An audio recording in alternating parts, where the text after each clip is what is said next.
Welcome to the referendum debate. There's just over 5 weeks now until decision time for Scotland, and tonight we're in Inverness.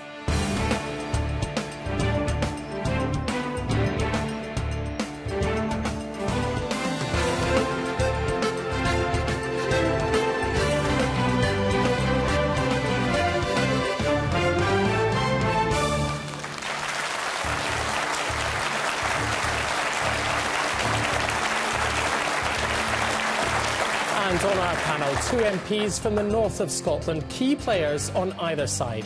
Chief Secretary to the Treasury and Liberal Democrat MP Danny Alexander, the Scottish National Party's leader at Westminster and director of its referendum campaign, Angus Robertson MP. And joining them, one of Scotland's leading actors who's campaigning for a yes vote, Ken Stott, the campaign director of Better Together, Blair McDougall, and a panellist who is still undecided on how to vote, columnist for the Inverness Courier, Nicky Marr. As ever, our audience are fired up and ready to go. They are evenly divided between supporters and opponents of independence, and some who, like Nicky, are undecided.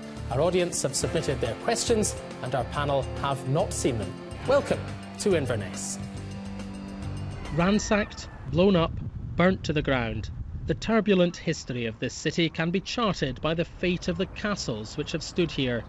Guarding the River Ness, this ground has been claimed by Mary Queen of Scots, the Jacobites, and even some say Macbeth. In modern times, the Highland capital has prospered, with economic growth among the fastest in the UK, and words are now the weapons of choice in the battle for the city's loyalties. Represented by the Liberal Democrats and the Scottish National Party, this is also a city with a history of support for the Conservatives and Labour. So whose words will win the battle for Scotland's future? Let's get going. Our first question tonight is from Andrew Bruce. Andrew. Is there really any need for a Plan B alternative to currency union? Is there any need for a Plan B alternative to currency union? Of course, the Yes campaign say that Scotland would share sterling with the rest of the UK. The No campaign say that wouldn't happen. Angus Robertson. Well, of course, there are a range of options, and those options have been looked at in great detail in an advisory group to the Scottish Government. The report is more than 300 pages long. It goes through all the options. But the best option for Scotland after a yes vote is a continuing currency union. It's to the advantage of Scotland, Scotland's economy. It's also to the advantage of the economy of the rest of the UK. And for that reason, it seems eminently sensible that after a yes vote, there is a currency union. And we also know that senior people on no side also agree that that's what's likely to happen, because we were able to read it across the front page of the Guardian newspaper, the senior minister saying that a currency union is indeed what would happen. The threat that we are hearing from the no side are all to try and scare people who are undecided or not certain about whether they should vote yes. Danny Alexander. I think there is a real need for the Yes campaign, for the SNP to set out what the real currency plan is for an independent Scotland, because we know that a currency union isn't going to happen. It won't be agreed by the rest of the United Kingdom, let alone work for Scotland. And frankly, I think that the idea that if you are advocating a change as big, as long-lasting as independence, and you can't answer the questions Alistair Darling said the other night. Basic things that any child studying geography would know about a country. What's its name, what's its capital city, what's its currency? And you can't spell out to people who you're expecting to vote for this change what the currency situation is going to be. Then I think that you are really letting those voters down. Now, I might say, well, that's fine. Go on, keep going the Yes campaign, not being able to answer the crucial questions that people have. But I think voters deserve better than that in a debate like this. Let's take a couple of points from the floor. Yes, the woman on the end. Thank you. I'd like to ask Danny Alexander, if there is a yes vote, would he then be supporting a currency union?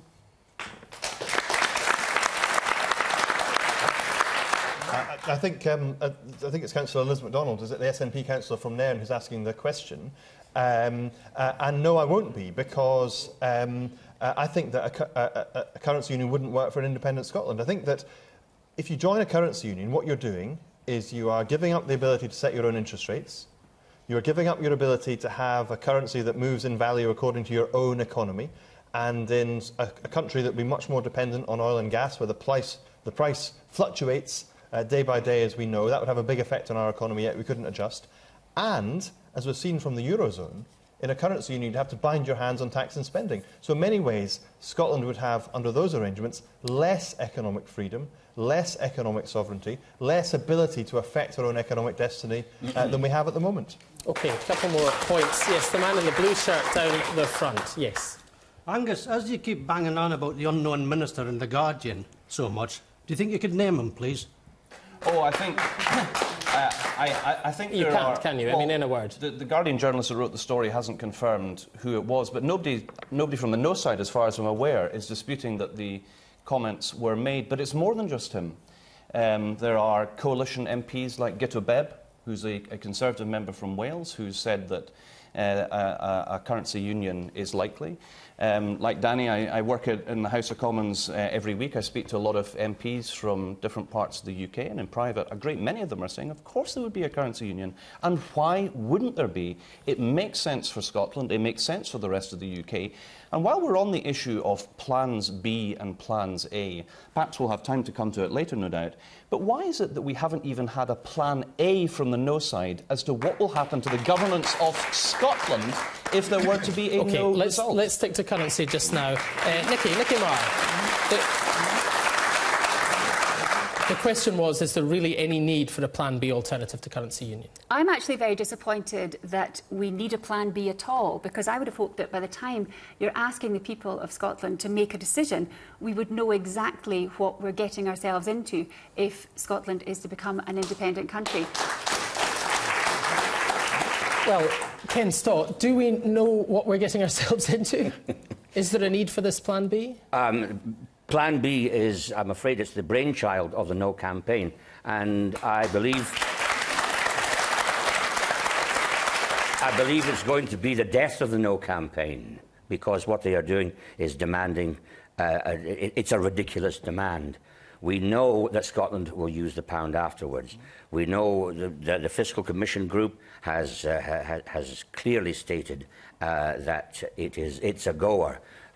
We will be using the pound. Now, what will happen in the end, I suspect, is that we will get the pound, and Messrs. Alexander and Osborne, Darling and Balls will receive a P45.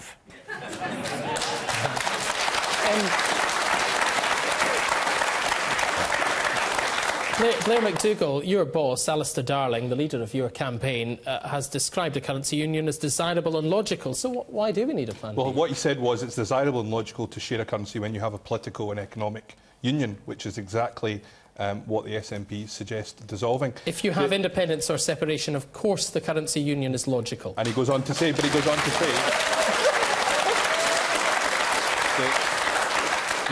the entire quote is actually on my Twitter feed, and people can go and look at it. He goes on to say that leads you immediately back to political and fiscal union, which is what the SNP are picking apart. What I think is really interesting this week is that after Alex Salmond came unstuck in that debate, where 1 million of us watched in our living rooms him repeatedly refusing to answer what the Plan B was, they've gone on to saying a version of actually what Ken just said, which is that what currency we use almost doesn't matter. Well, it does matter, because it's people's wages, it's people's pensions, it's people's jobs that we're talking about here. And the really interesting thing for me is today the SNP published a document where they promised the biggest corporations in the world a 3% tax cut. If you get in a private plane and you're a corporate executive, you get straight answers from the SNP. If you're getting on a bus in South Keswick, if you're getting on a bus in Govan, if you're getting on a bus in Edinburgh, you get no straight answers from them. This is people's livelihoods, people's jobs that we're dealing with here. It's about what's in our pay packet. If this does matter, and just brushing it aside for the next 6 weeks is not going to be good enough for the SNP. People want an answer to this question. OK, let's see what answers people on the floor then. Let's go to the man here in the black top. Yeah. I just think from the Better Together campaign, this is a great tactic in order to develop fear amongst people. Because we all know within politics, there is never yes or no. It always comes down to a negotiation on all levels. You just have to look at the negotiations that took place, what was it, for the situation in Northern Ireland with the troubles there.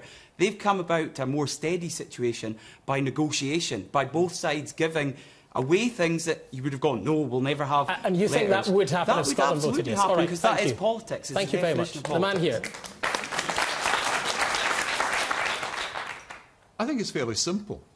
At the end of this, if it's a yes vote, the pound will be used. Now, whether it's used within a currency union or out with a currency union seems to be an issue which is particularly important to the Better Together people. But for the man in the street, the man getting the bus to Keswick, the man getting the bus in Govan, he will use the pound. Because the pound is acceptable. It's an internationally traded currency. I know for a fact that I can use the pound abroad in other countries. I can use foreign currencies in this country. It's not a question of whether it's a currency union or not. It's a question of whether people will accept the money you're offering. Thank you. Let's put that to Danny Alexander. Well, what the gentleman who's just spoken has given us is one of the clearest articulations we've heard yet of a possible Plan B. And that Plan B is that you don't have a currency union, and therefore we don't have in Scotland a central bank. We don't have the lender of last resort. We don't have the support for businesses, for financial services, and so on in Scotland. Now, you're quite right. There are some countries around the world who do precisely what you have said. For example, Panama uses the US dollar. It chooses not to have its own currency. Is Panama a disaster? But you always quote Panama. Is it failing? Is it catastrophic? No. I'm not criticising Panama. I'm just what's saying, your point, then? I would just say that I'm not sure that... in the world. I'm not... It's just small and rubbish. No, it's not. But I also don't think it's the sort of economy that we aspire to have in Scotland. Right, because let me just answer. Let me just finish the point. Briefly, and then we'll go to Angus. Having your own central bank is important to a country that has a major financial services sector, that has large businesses in fields like energy, oil and gas and so on. It really does matter to the employment of hundreds of thousands of people here in Scotland that we do have our own central bank. And frankly, that's why sterlingisation, the option you're describing, is one that would be a disaster economically. Angus, why can't you accept that that is your Plan B? I mean, if they do not agree to a currency union, it is your Plan B, isn't it? What we've seen, Why don't you just accept what it? we've seen so far on this programme is the no case losing the argument, and you can hear it from the response of the audience. The pound is Scotland's currency. There is no way that that can be denied to us in Scotland. And why on earth should we be listening? Why on earth should we be taking... I'm sorry, forgive me. Does that mean that gentleman is speaking for your Plan B? Forgive me a second. The credibility of the LibDem pledges and manifesto pledges when it comes to tuition fees. We will take no lectures. We will take no lectures on the future of Scotland from the Lib Dems. Sterling, as I have pointed out, this weighty document has all of the options that Scotland has before it. I would encourage the audience here, the audience at home, to read what's in it. There are options for Scotland. But it's a multiple choice referendum. We can have whichever option you choose. Heckling doesn't make you more persuasive, Danny. Answering does. Heckling does not. Just saying, will you let me speak? Will you let me speak? Giving people a straight will you let me speak?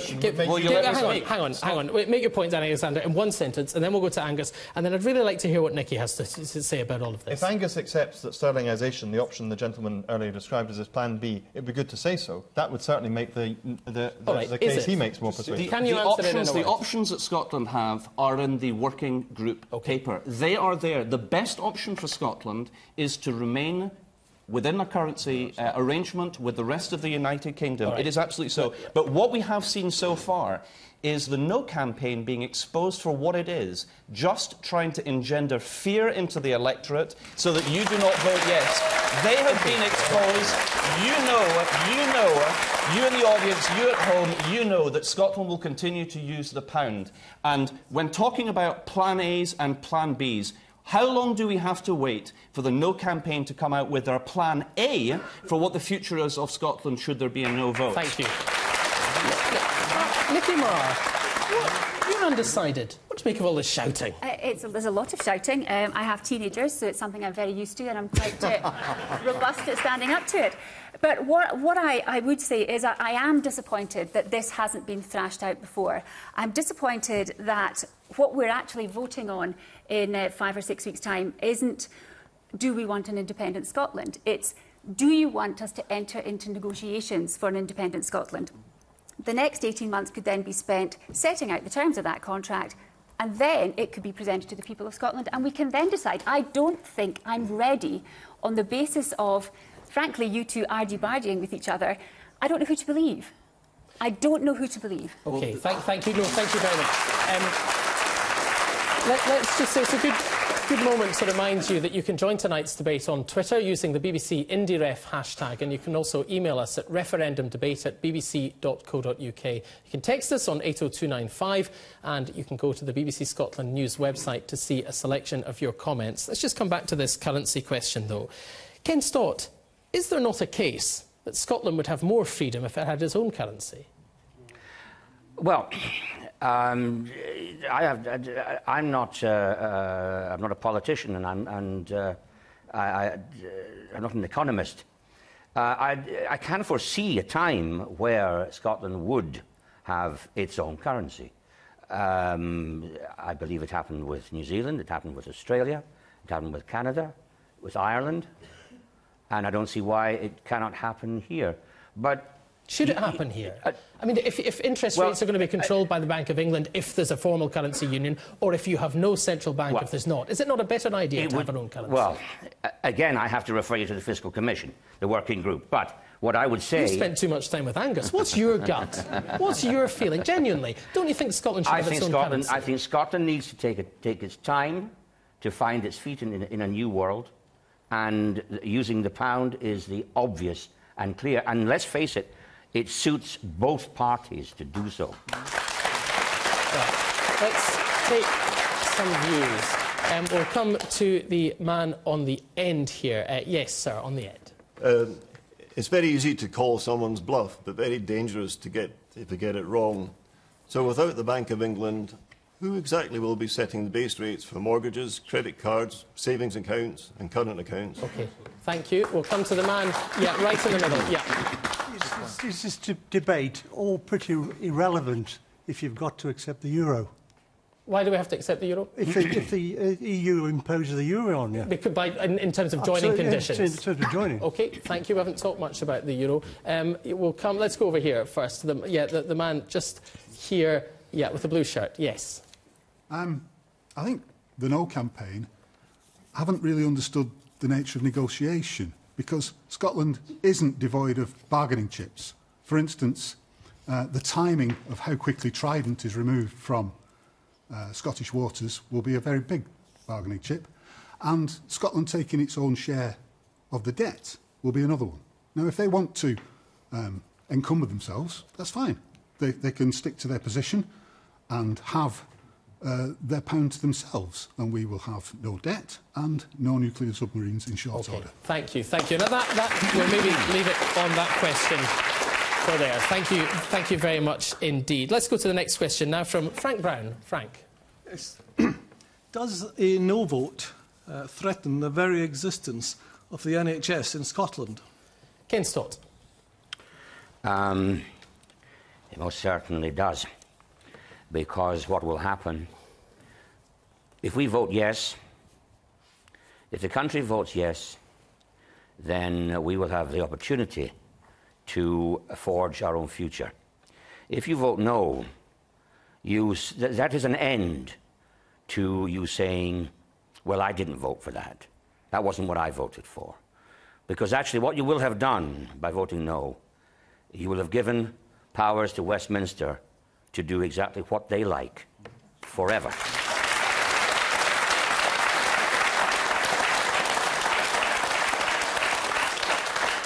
The argument is, of course, that the NHS is devolved, so it's protected. Ken.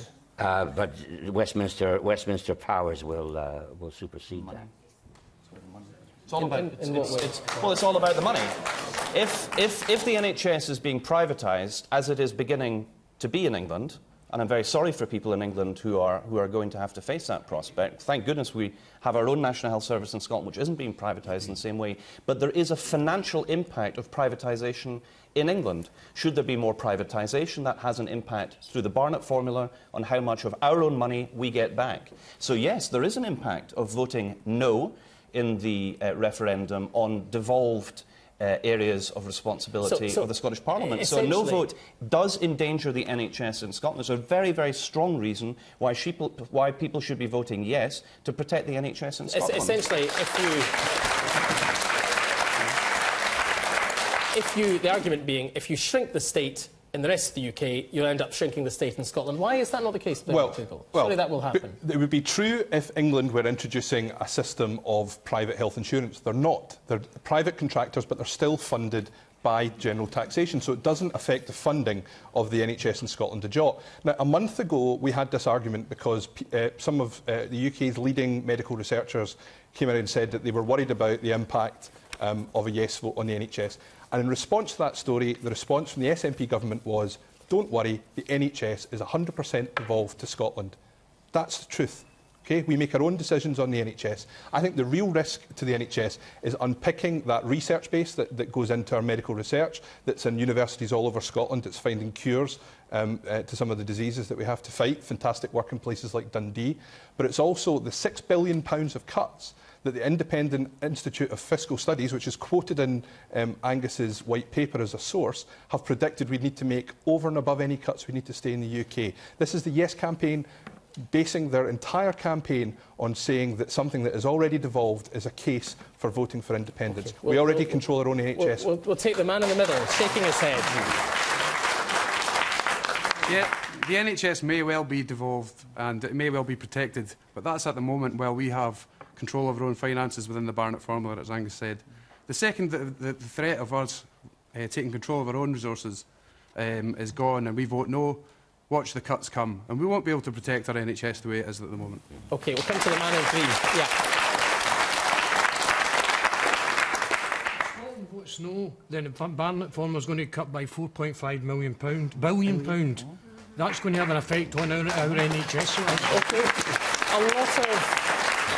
A lot of voices in favour of independence. Keep your hand up for a second if you oppose independence, and I'll take... Oh, the man. We have one who wants to speak up the back with the glasses. So what's your point on this, on the NHS? I just find it extraordinary that the No campaign is accused of scaremongering, and this is the biggest scare of all. To pretend that something that is completely devolved is affected at all. And what you haven't talked about is the risk to research and all the other organisations that we share across the UK, and we might lose some of that. You don't talk about that. I just find it extraordinary. Nicky Marr. Given that I haven't decided yet, I would sincerely hope not. I'm a fairly enthusiastic consumer of the NHS. I like that I get my dental work pretty well free. I like that my eyes are tested free, and any time I go to see my GP or have to be admitted to hospital, that's all free of charge to me at the point of entry.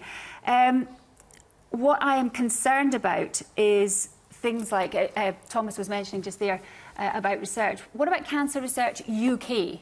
I mean, we all donate, we all run the Race for Life, we all donate to a UK charity. Where does the cut-off point come there? And how does Scotland benefit from that? And what about on this issue of potentially the budget for the rest of the UK shrinking and therefore the Scottish budget shrinking? Is that a concern for you? Well, you see, I wondered about that because I thought that Danny was going to give us some more tax-raising powers in Scotland if it is a no, so we might have a little bit more money then. But if it is a yes, then we don't have to pay for the House of Lords and Trident, so we can use some of that money there. There you have it, there's no money either way. Danny Alexander, I mean, seriously, can you explain to me why, if there is this Tory-led privatisation agenda of the health service, arguably it's going in that direction, why doesn't it have a knock-on effect on Scotland's funding? It must do. If the Tory government is committed to shrinking the state, it must have a knock-on, surely. Well, the gentleman who spoke in the audience just now, I think, had it exactly right. This is one of the most appalling scare stories from a No campaign that is so desperate because it is losing the argument. The National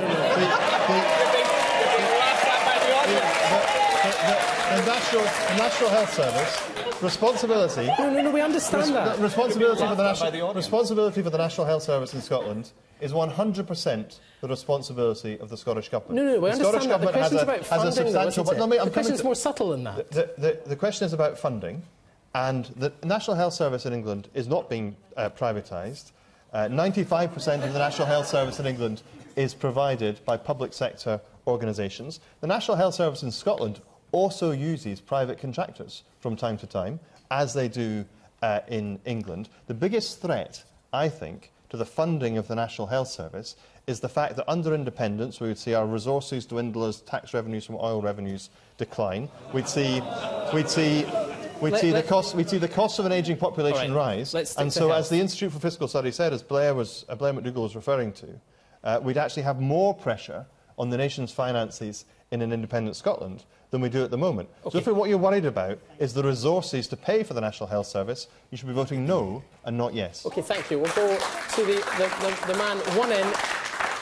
I also make use of the National Health Service, and I understand there are probably treatments available for the paranoia which people here seem to be suffering from, in saying that there would be damage to the National Health Service if we stayed as part of the United Kingdom. It is nonsense to say that the National Health Service in England has been privatised. It is simply not true. The National Health Service is a wonderful organisation, but it should not be left unchanged. It needs to be modernised. It needs to be looked at. It is complete nonsense to say that it would disappear in Scotland if we were to remain part of the Union. Thank you. We'll come to the woman near the back. Yep. Can you explain when the Barnett formula is allocated to Scotland, yes, we can spend it as we wish, but with the spiralling debt of the Westminster government, is that Barnett formula not going to have to shrink? Therefore, Scotland receives less in the future? Blair McDougall. So there's two things happening. The Barnett formula has abided for generations because it works. It works. We get £1,200 higher public spending per head in Scotland than the UK average. That works. I'm always sort of slightly amused when I hear nationalists saying that the Barnett formula is at threat, when the only threat to the Barnett formula is leaving the United Kingdom and unpicking that funding. But the point I make about your question is that again, going back to the Institute for Fiscal Studies, not just in the first year of independence, but going forward a generation, they've looked at the figures and found that we would face bigger challenges alone than we would as part of the bigger United Kingdom. Now, our argument is that we can get the best of both worlds. We can have that stability and that funding as being part of something bigger, but the additional tax-raising powers that are coming to Scotland that we actually already have and have never used yet in Scotland, if we wanted to raise them and to put more money into the NHS, we could do that as well. It's up to us. Angus Robertson. So firstly, I would very rarely do this, but I would refer you to page 72 of the last Liberal Democrat manifesto written by one D. Alexander, which pledges to get rid of the Barnett formula, as did the Strathclyde Commission advising the Conservative Party on the future funding of Scotland. There is a very real threat. It exists. I'm very interested about this best of both worlds and the stability argument. I don't want the stability of a privatised NHS, of food banks going up by 400%. I want a different Scotland. The way we get a different Scotland is to make better decisions. And who are the best placed people to make decisions about the future of Scotland? It's us, the people of this country. OK, we'll go to, first of all, the woman right at the back in the pale top. Yes. My problem with Westminster, and I'm not particularly pro the Yes campaign either, but my problem with Westminster is that they have absolutely no idea about what it's like to live up really in the north of Scotland, away from all the cities and the towns and the services. They have absolutely no idea, and they aren't catering for us. Thank you. Thank you very much. The man in the check. The man in check. Just here, yes. Yeah, Angus seems to be pretty keen to pick out points from the LibDem's manifesto and dismantle them. Why did Alex Salmond claim the triple lock idea as his own on the debate the other night, when that was a LibDem idea that they've put through government already? Whoever's idea it is, it's a tremendous idea, and we should be using it for pensions in Scotland. It's something we can do with the powers of independence. It's something that hasn't been delivered at Westminster. But my understanding of it, at least, is that it's already being used at the moment. Correct. And yeah, Okay. so he basically. It was promised. The gentleman's right. It was promised in the Liberal Democrat manifesto, been delivered by the coalition government, and it's meaning that pensions are protected in line with earnings, as they should have been all the time, but was turned away by the. I see. We've all got our copies government. of the Lib Dem manifesto with us tonight. Angus has got the file of documents. Pensions in the UK are the fourth worst in the European Union. We'll it's not something to be proud of. The woman at the back, yes, in blue. I have to say I really fear for the undecided voter at this stage, 5 weeks before the referendum, in that I feel like people are really going to make a decision based on negatives that are being slung by either party and not the positives for them in an independent or a non-independent Scotland. I really fear for those voters. I suspect you're not alone. Let's On that note, let's take our next question from Blair Allen. Blair Allen. Has Boris Johnson let the Westminster cat out of the bag with no more powers for Scotland? OK, this is the Mayor of London, Conservative, who says he's going to stand for Parliament in the next election. Alex Salmond has been thrashed in these debates, he said, referring to the STV debate, but for no reason. We are promising the Scots more tax-raising powers. There's no need, he says. No need. Danny Alexander, has he let the cat out of the bag? Well, Boris Johnson is entitled to his opinion. He has an opinion on almost everything, sometimes more than one opinion on many things.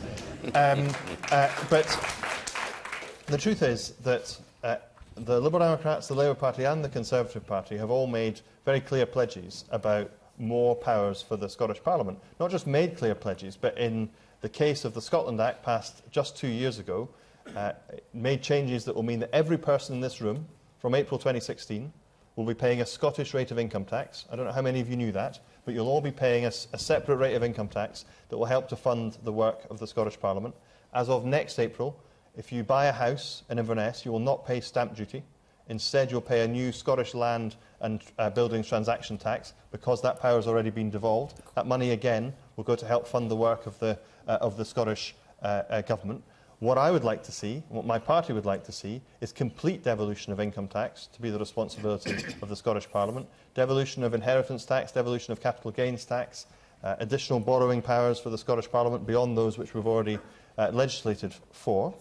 To ensure that we have a Home Rule Parliament for Scotland. That's been the Liberal Democrat vision since long before the SNP was even founded, and we've delivered on it in this Parliament. The question was, has Boris Johnson, has he let the Westminster cat out of the bag on no further powers for Scotland? Ken Stott. Well, I think it's pretty clear that what will happen after a no vote is that Scotland will disappear off the agenda, and Scotland will be told to quite simply shut up.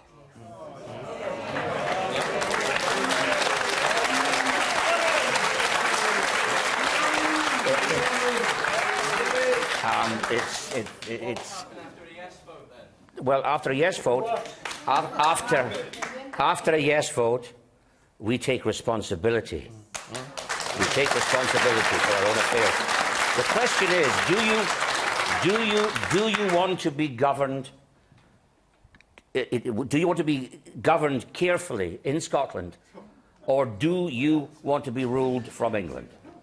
OK, let's go to the man, the man in the green jumper. Yeah. Okay. Angus Robertson quoted Tom Strathclyde's report. I'm sure he's read all 19 pages of it. It's quite concise, and it says that tax-raising powers, should there be a no vote, will be moved to Edinburgh, all apart from two specific areas, but all taxation powers relating to income. So your answer to the question, has Boris Johnson let the Westminster cat out of the bag, is no, he hasn't. Well, hold on. I don't think Boris Johnson is actually in the Scottish Parliament, and I don't think he's also part of the Scottish Conservative Party or part of the decision-making for the Scottish Conservatives. Now, my point is that Strathclyde has made these recommendations.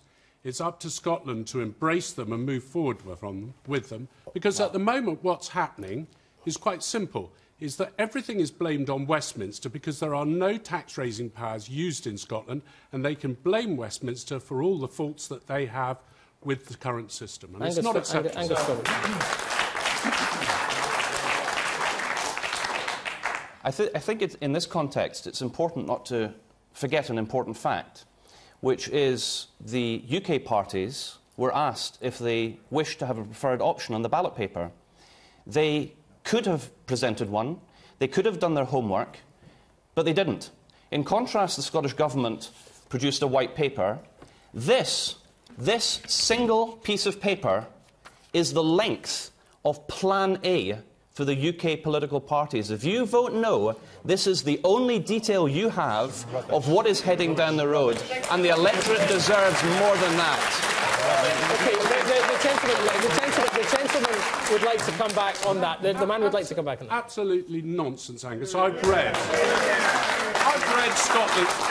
Scotland's future, and I also can say that I've looked at the costings for it. Now, the First Minister has suggested that the costings for setting up an independent Scotland would be £200 million.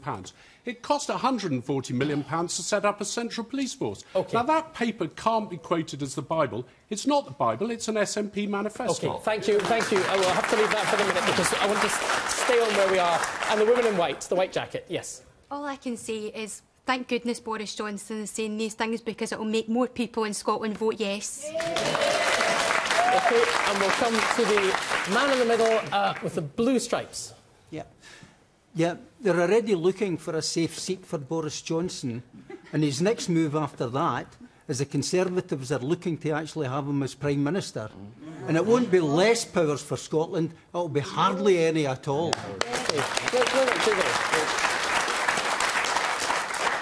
I think Boris Johnson's a clown. I don't think he's not even an MP, let alone Prime Minister at the moment. And it's interesting, I've heard this argument from nationalists that Boris Johnson is going to be leader of the Conservatives. Well, the only way that will happen is if David Cameron loses the next election. So, yes, need to work out which scare story is it. Is it going to be a Conservative victory at the general election, or is it going to be Boris Johnson as leader of the Conservative Party? It's inconceivable to you that Boris Johnson might eventually lead the Conservative Party? I can't imagine that a serious political party would elect Boris Johnson as leader. But that's for them to decide. But I think it's interesting that Ken is here tonight. I was saying to him, I was watching him in The Hobbit the other night. The Hobbit is about as thick as this and about as believable as this document is. Because everything we've heard tonight says that these terrible people south of the border, we can't work with them, we can't trust them. But don't worry, on the 19th of September they'll be really reasonable and they'll give us a currency union. I mean, come on, which is it? Ken Stott. Well, that's not what you said to me earlier, but... well, it's a good stand-up comment. Absolutely. Well, I don't know what to say. You know, it's... It's as thick and as believable as The Hobbit. Scotland's future. Well, Scotland's future is not necessarily unlike many, many other countries. The idea of independence from Britain is hardly new. 300 million Americans salute the flag of independence every day, and they would agree that it's possible to achieve independence, although they did it with a war of independence. Scotland proposes to do it in a different way, in a peaceful way.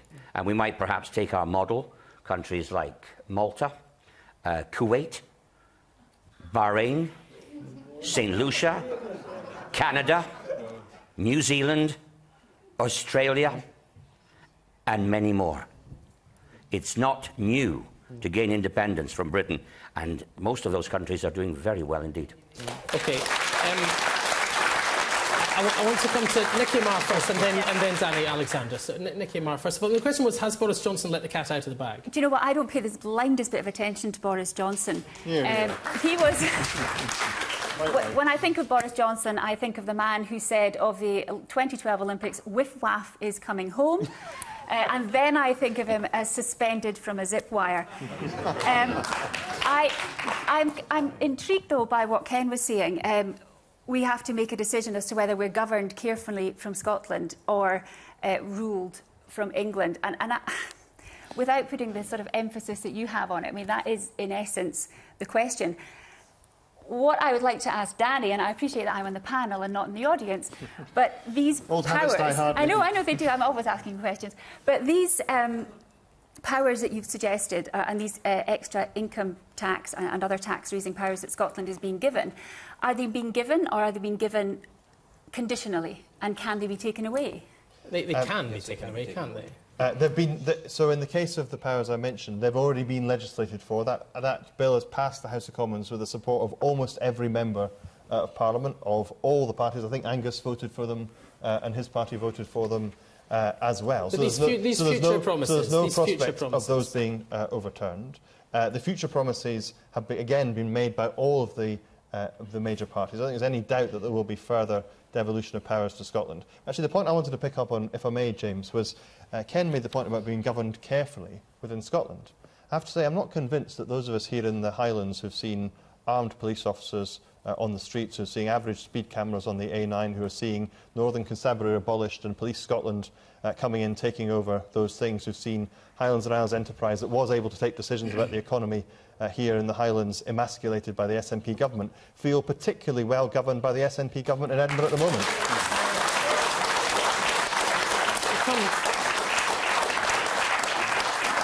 Yes, the man right down the front, yes. Yeah, so far you have given us the poll tax and the bedroom tax. How many more taxes are you going to give us? I haven't given you all of those things, but... OK, we'll come to the man here in the striped shirt, in the second row, yes. Yes, with the enactment of Parliament in Edinburgh 8-10 years ago, the Scottish nationalists had the power to raise or lower tax in Scotland by 3%. Not only have they never used it, they allowed that right to be wiped from the slate. Okay, answer that one.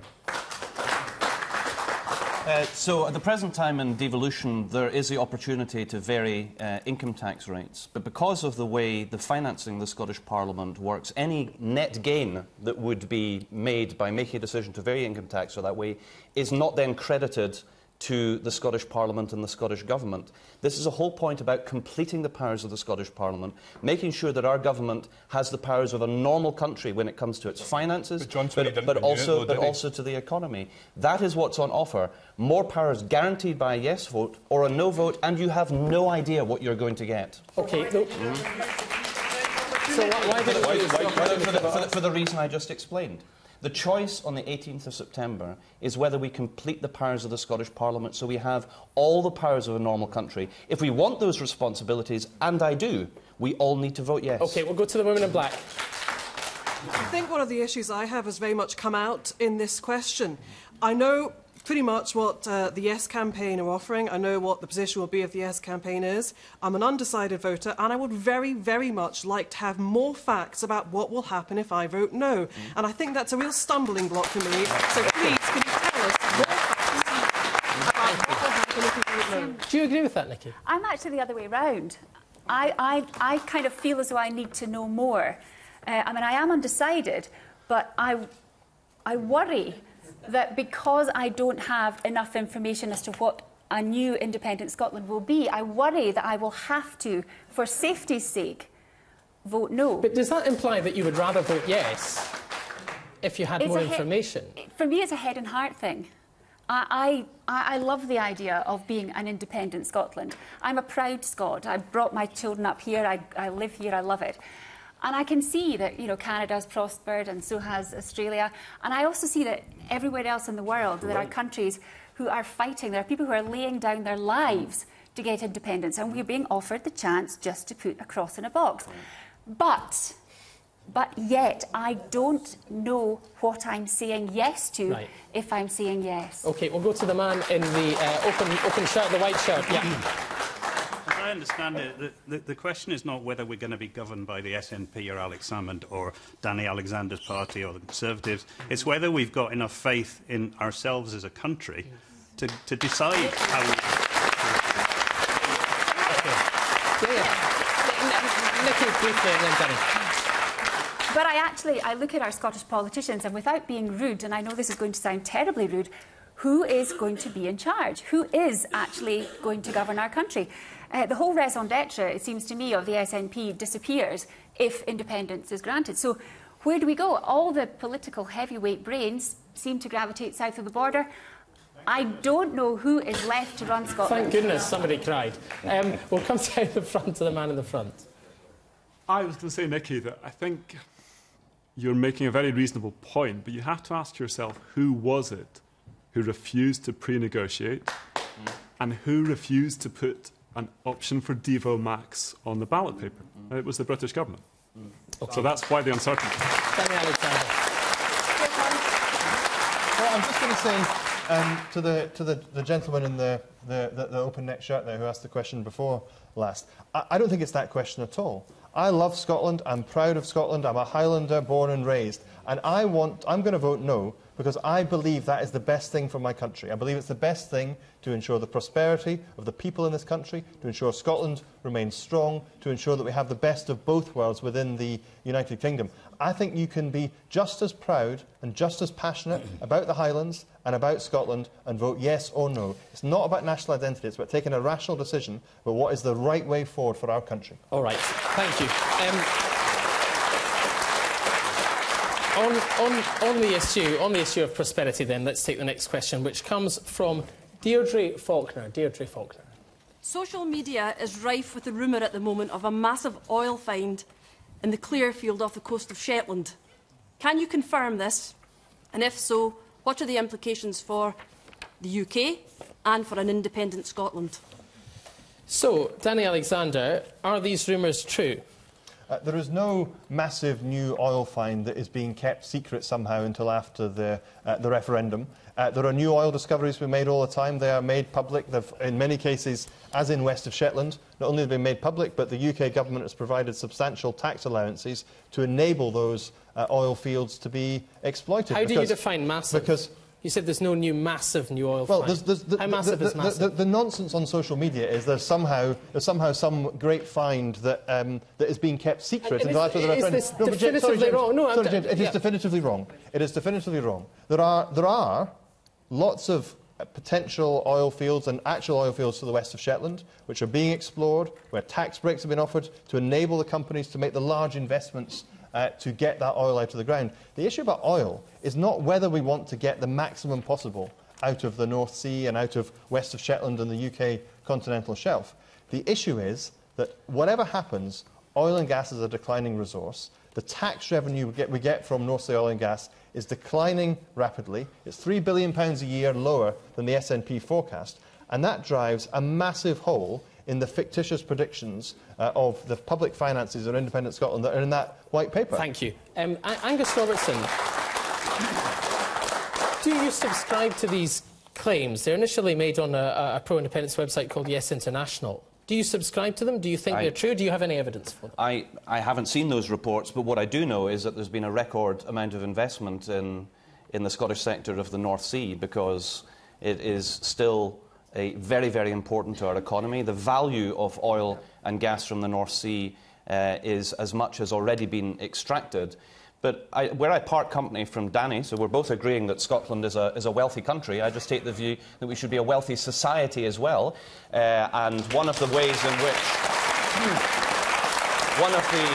one of the ways I part company from Danny is I think that I have a hope for an independent Scotland that treats the weakest in our society in an appropriate way, and that means we do not penalise the disabled with a bedroom tax. All right, that we do not have people depending on food banks. These are the choices that we have in September. More of the status quo with no certainty, no plan A of future powers for Scotland, or we have the opportunity of a Scotland where we are able to make better decisions closer to home. Just on oil then, Ken Stott, the suggestion is there's a source quoted by this website saying that the test drilling in this Clare Ridge project off Shetland had far exceeded expectations. Do you think there's something in this, or do you think? Well, I saw a photograph and read an article that said that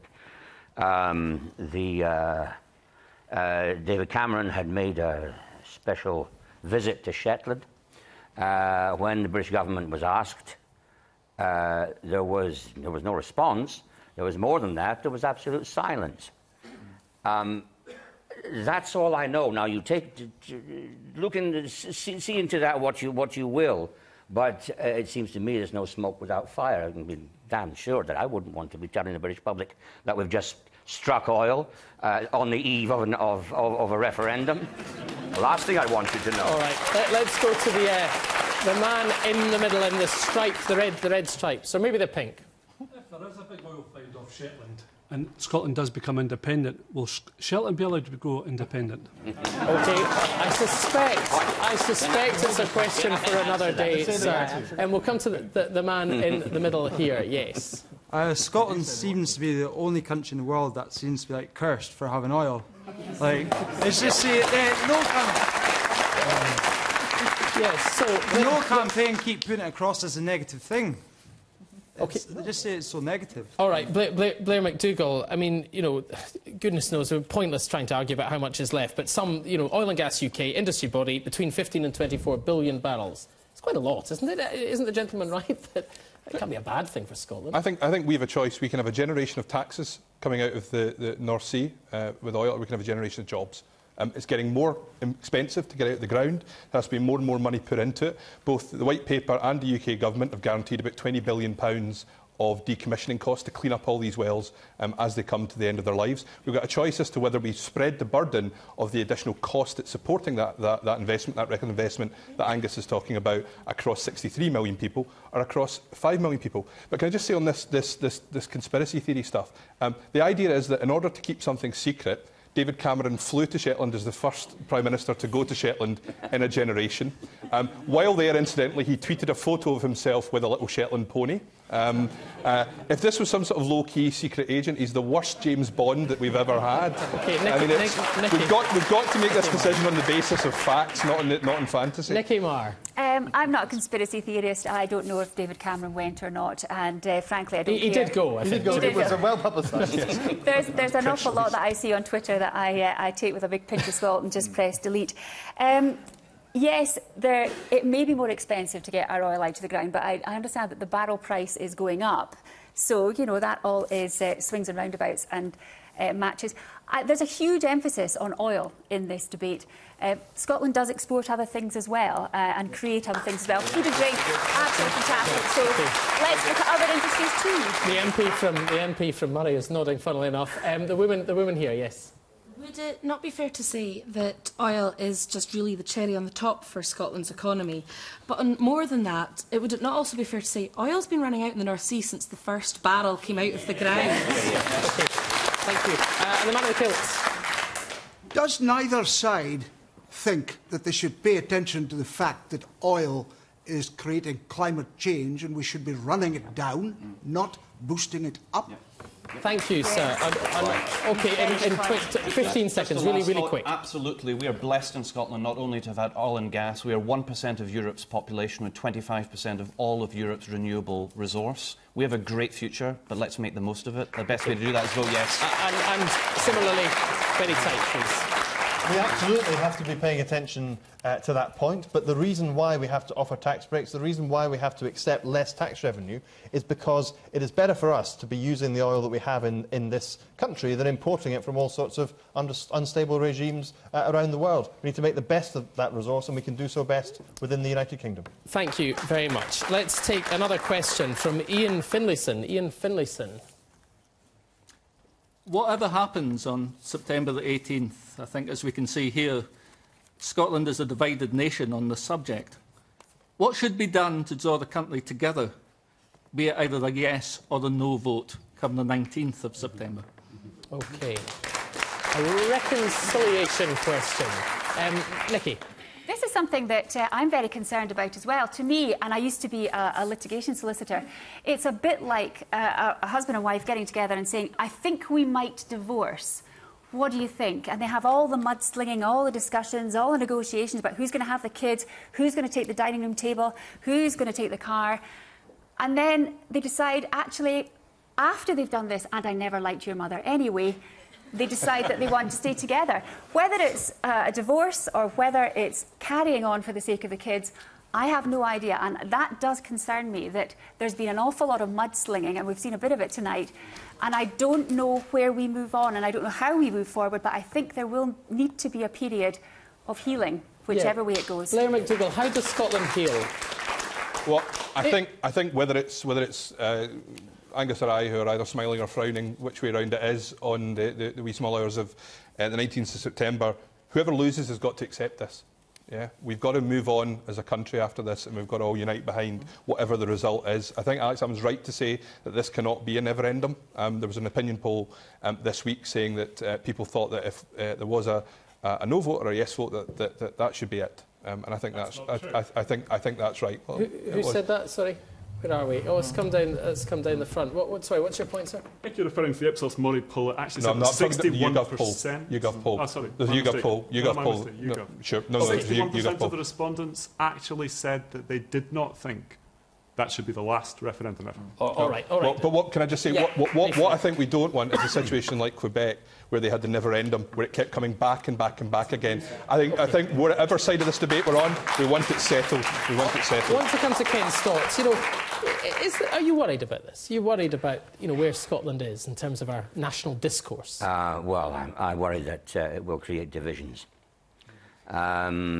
So how do we heal? But I don't think it's that's an end of it.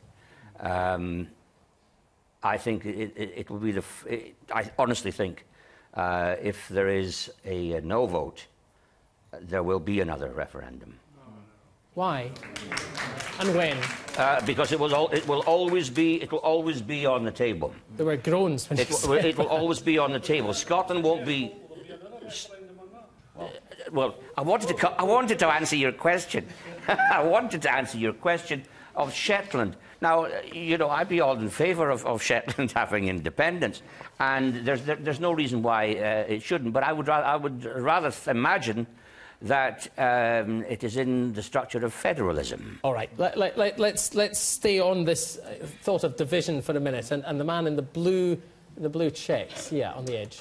Just going back to the thing about Boris Johnson earlier, what he said. Can we stick to this? Yeah, it's about just what he said about not devolving any further powers. Surely, if there was a no vote and we had to go back to business as normal, we still don't want to alienate almost 10% of the voting population by not doing anything. OK, thank you. Let's come down to the woman in the front row. Yes. OK, I see if it's a no vote, then we go back to Scotland not having a voice at all. When I look back at the last general election, there was one Conservative seat in Scotland. Danny Alexander's party chose to go with them, and now we're governed by a Tory government. That's not what I voted for. It's not what I want for my son either. So this... The lady in the front, how are you going to reconcile with her? Sorry? Does he feel any guilt to Scotland? I heard him say how much he loved Scotland, although he was voting no. Do you feel any guilt over the last few years? I'm voting no because I do love Scotland. I'm voting no because I think that it is far better for everybody in this room. But do you feel any guilt, she said? No, I don't, because I think that we've done the right thing to sort out the economic mess in this country. But let me just say in answer to the question about reconciliation, because I think this is really important. I am a bit more optimistic than some of the other panellists about this question, because I think actually, as a country, we've been fortunate to have the opportunity to have a debate about our nation's future. And look, it's a good thing that there are strongly held views and that everyone can hear those strongly held views.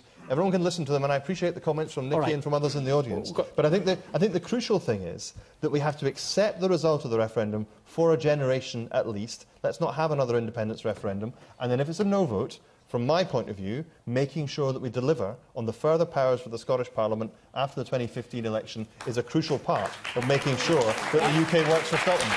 Very briefly, we're out of time. Very briefly, the rest of the world is watching what's happening in Scotland, and they're looking in awe. We are discussing this issue in television studios, in church halls like never before, over the family. We should be so proud that we are doing it.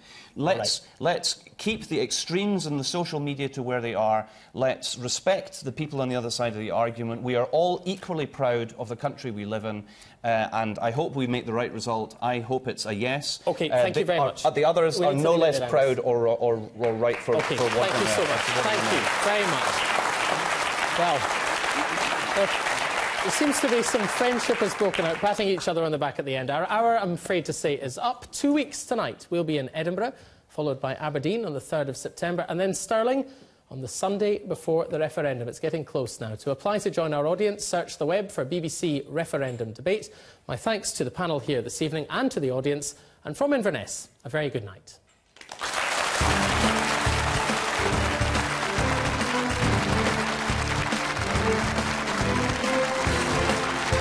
Next night on BBC Two Scotland, what's at stake for the UK after the referendum? Andrew Neil explores the consequences in a moment.